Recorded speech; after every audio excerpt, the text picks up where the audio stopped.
Okay everyone, so I hope you all put on a brave face because we're jumping right on into chapter 23, which is the facial chapter. So this chapter is going to provide a nice introduction into skincare and aesthetics. A majority of the aesthetic work that you do as an esthetician, or if you're a cosmetologist who decides to specialize in skincare and aesthetics, is going to be in facials. And what a facial is it's a specific way of cleaning the skin, looking at where you are, and then planning where you want to go. Typically, I find too that if you are a really good hair colorist, you have no problem getting into skincare when you're able to get the good education. A lot of this stuff runs the same. The facial tends to be very chemistry based. It's a lot about products, how you layer the products, how you put them on, and about the types of acids we use because it is a chemistry. When we're doing hair color, if you remember, alkalinity is our friend because we want to stay alkaline in order to get the result. Now, when we're working with skincare, acidity is our friend. We want to stay in the acidic range so we don't stress the skin out too much and cause more dryness. So the benefit of the facial is that it's very customizable. So you're going to customize a specific treatment to your particular client. No two clients are going to have the same facial. You're not going to, become the cookie cutter esthetician or cosmetologist and say, well, I'm going to give them all the age reversal treatment because that age reversal treatment may work well on your client who's got aged skin, but may not work so well on someone else who's taking a drug that may react to the retinol you're using. So all these things matters. Getting continuing education is important. Also know that skincare is so complex, and when people are professionals, they get into the mindset that, oh, I'm a professional, so you have to listen to me and my word's a word, this and that. I've learned a lot of good stuff for people that were not professionals, and one of them who I highly recommend checking out is the YouTube channel Natural Chaos. Kim is amazing. She has taught me stuff about chemical peels. So right before I got into chemical peels, I learned about them in cosmetology school, didn't go super in depth, so I only knew this much. She provided me with a wealth of knowledge this much from her YouTube channel. It is amazing. I fully endorse it. She teaches you all these different techniques that you can try at home. And as a professional, it's nice to try those because you're like, oh, I kind of understand how this works. Why don't I try it out and look more into it? So if you're watching this, shout out to you, Kim. You rock, and your channel Natural Chaos is amazing. That is a really good place to start when you're looking at additional treatments that you can do within the facial care realm. Or if you don't go into facials and you're in cosmetology, get the most out of your program and learn to take care of your own skin. If you have good skin, people, that's a good conversation starter. People go, oh wow, your skin looks amazing, what do you use? And you're able to explain it to them, and then you can also sell them on your own services, such as hair color, hair cutting, barbering, styling, whatever. Also know that there's a huge market now for men. Men want to look good. We now care about our appearance. Men are now coloring their hair. Men are now doing skincare and facials. This is a great opportunity. Some chains like Hand and Stone, they offer a men's facial treatment. So when you start out the book, they just talk about the benefits of getting a facial. You're able to relax. It's a relaxing experience. Know that when you're in the spa setting, they typically call their people guests instead of clients. So it is kind of like a personality switch when you are, working on skin as opposed to hair, because as hairdressers, we're kind of loud and we're kind of out there. Skincare, we're a little bit more quieter. It's a little bit more of a slower pace too. So know that you want to practice good hygiene control. That's, basic sanitation, all the stuff we learned about, because we're working with skin, and skin is a little bit different than working with hair. If someone comes in with a contagious disease on their face, you don't want to touch it or treat it because you can spread it to yourself or someone else. So every good facial starts off with the skin analysis and client consultation. First thing comes first, the client will book an appointment, and you'll always give them about 15 minutes extra to fill out their paperwork, do a little consultation. So it's a very important part of the procedure to get a consultation and analysis, because if we don't have a consultation, we're not going to know where we are and we're not going to know where we want to go. So for example, if we know that a client is complaining of dry skin, this and that, we want to take a look at it. We want to see, is it environmentally drying? Is it damaged from the environment, the sun? Is it chemically damaged? Are they using products wrong? And where do they want to go? Do they want to get moisture with anti-aging? Or are they looking more of the anti-aging route? And we can custom produce the facial to where they want to go.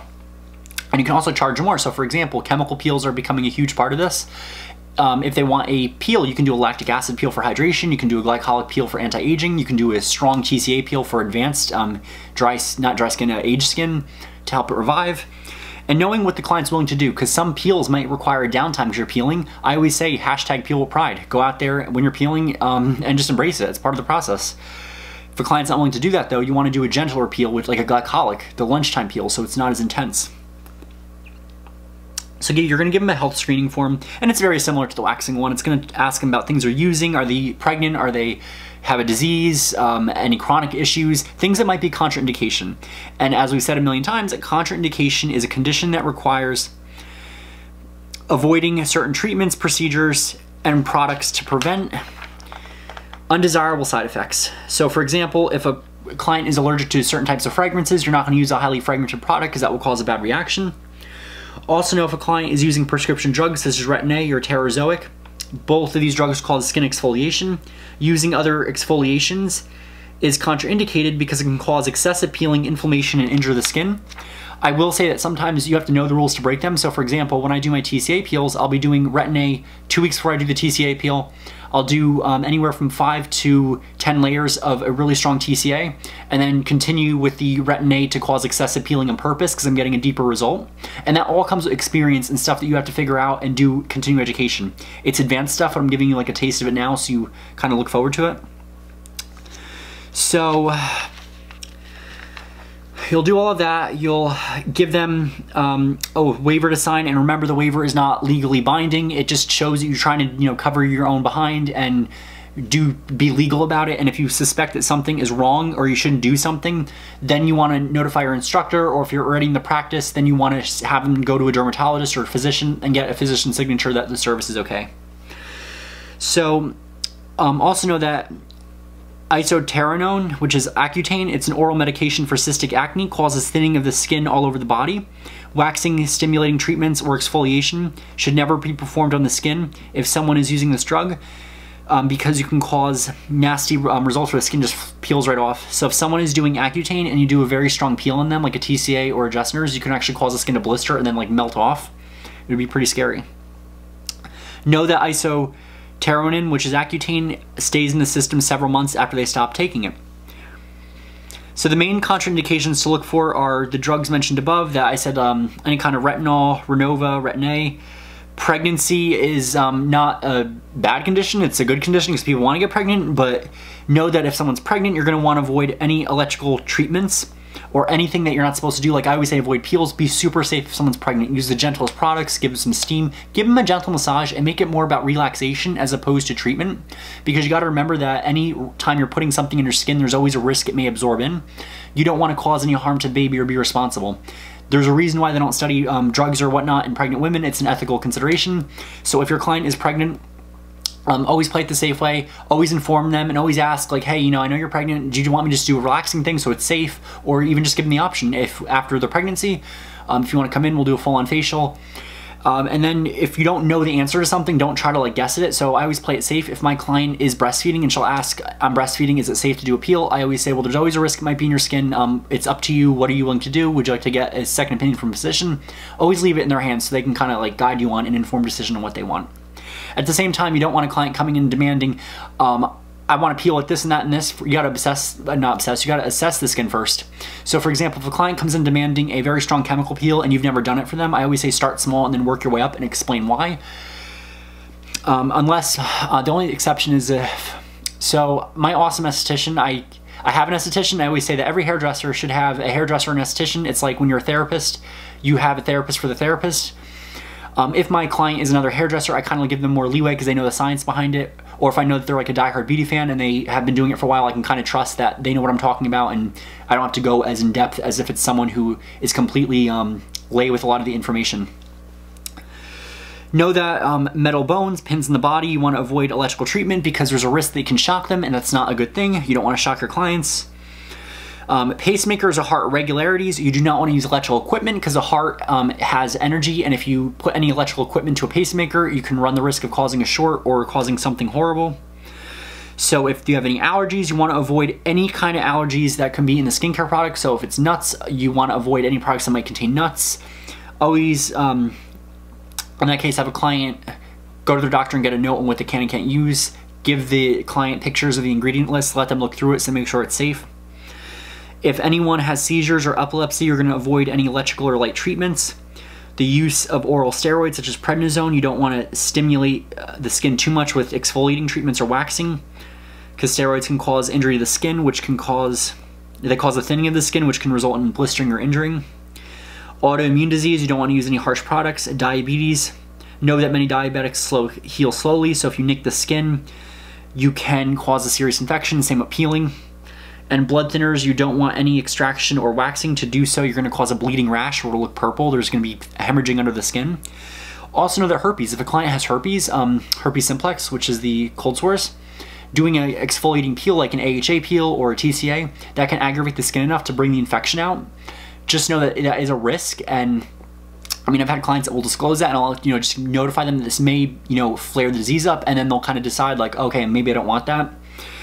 Typically, if you give a client or you retail them a enzyme-based cleanser in the salon you have or the spa you have, and they've been using it at home, that can help the skin get adjusted. I've heard of people using it and they get like a flare up and then it goes away and never comes back. Everyone's different with that.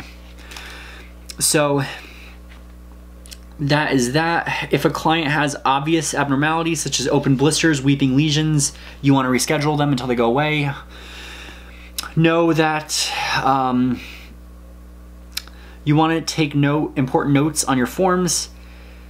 So know that too, when you're doing a form, put how you found the spa or the salon, put other personal referral, social media, things like that give you an important idea of who your clientele is, who you want to market to, and what platforms you should be increasing your marketing on. So if you get like 20 clients and you find that 2 of them found the salon from word of mouth, and out of that population of 20, 14 of them found you on Instagram and like 10 on Facebook, that would tell you that you want to especially increase your Instagram and then increase your marketing on Facebook.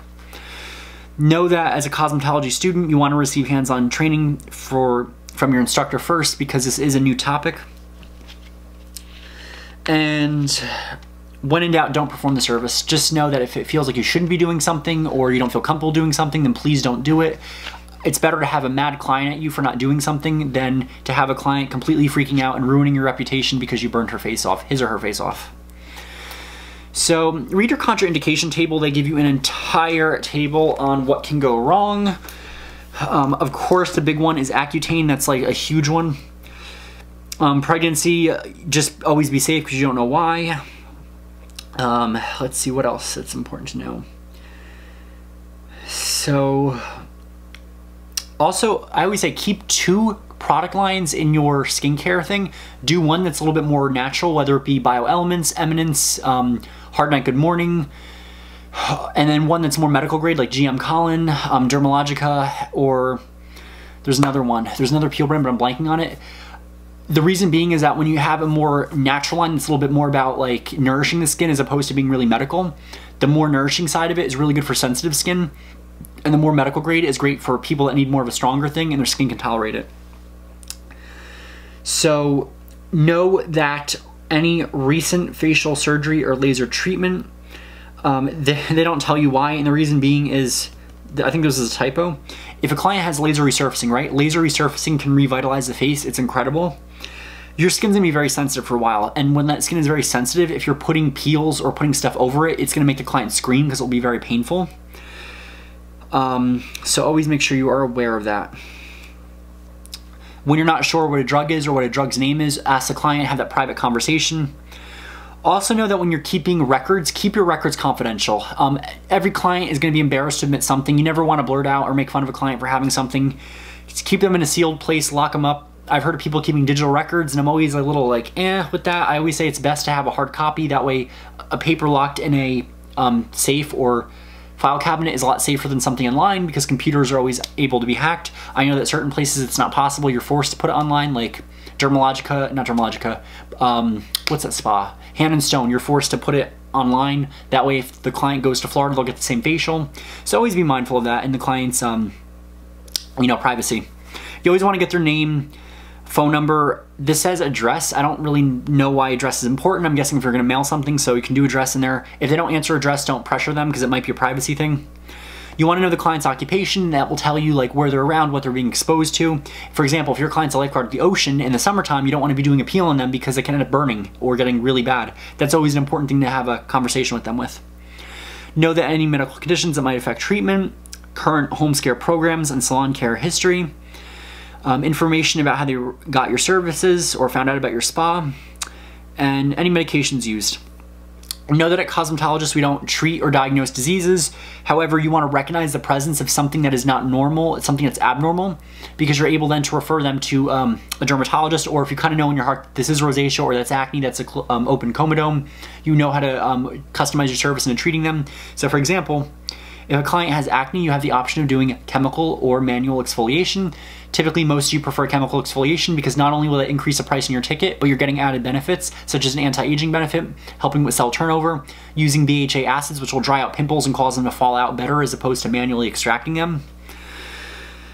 And every time you treat a client, always update their treatment record. So most records will have a space where you'll record the next service, you'll do facial, what was done, you can write exfoliator, glycolic peel, and results great, or maybe if they got a little too red, you can make a note and assess that. Now, you always want to read the client's health form. And another part of the skin analysis, when you're analyzing the skin, be professional language, make sure you don't have any offensive body odor, the room is clean, the room has a nice sound to it. You also don't want to wear jewelry, and the reason being, if you're wearing rings or watches on your skin and you're trying to massage the client's face, could you only imagine what that's going to feel like, having a ring scrape against your skin repeatedly, especially if you have an exfoliator on your face? It's going to feel horrible. So don't wear jewelry. Also know that if the client has jewelry on, it can get in the way, like when you're massaging, you don't want to tug in their earrings or necklace. What you'd want to do is have them take it off and put it in a little box or jar and keep it in a safe place. So also know that you always want to have or even a box. Most spas have a little box. Client will put their pants in, their shirt. When they undress and they robe up, they'll put everything in there and they'll put their jewelry in there. It's always important to inform them if they have something on. Just can you please take this off, and I'll put it right in here for you. You always want to drape the client properly.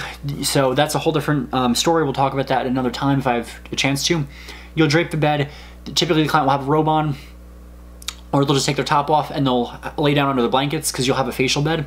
What you'll do is you'll drape them. So you'll put a head towel on them that pulls their hair back, keeps the hair away of the service. You also are able to get a better look at the skin with everything out of the way. Also know that be careful how you put their hair up, because some estheticians like to do a scalp massage. It's just so relaxing. And if you have the hair in an awkward position, it might feel uncomfortable for the client. So if their client's hair is up in a bun, you don't want them laying like that because that won't be comfortable. Have them take their hair tie off and lay the hair over it. That way they're able to lay down on the nice pillow and you're able to get under there and massage. So what I'm going to do here is I'm going to give you a 5-minute break, and then I'm going to go into how to analyze the skin and some skin issues that we will see when we're determining the skin type.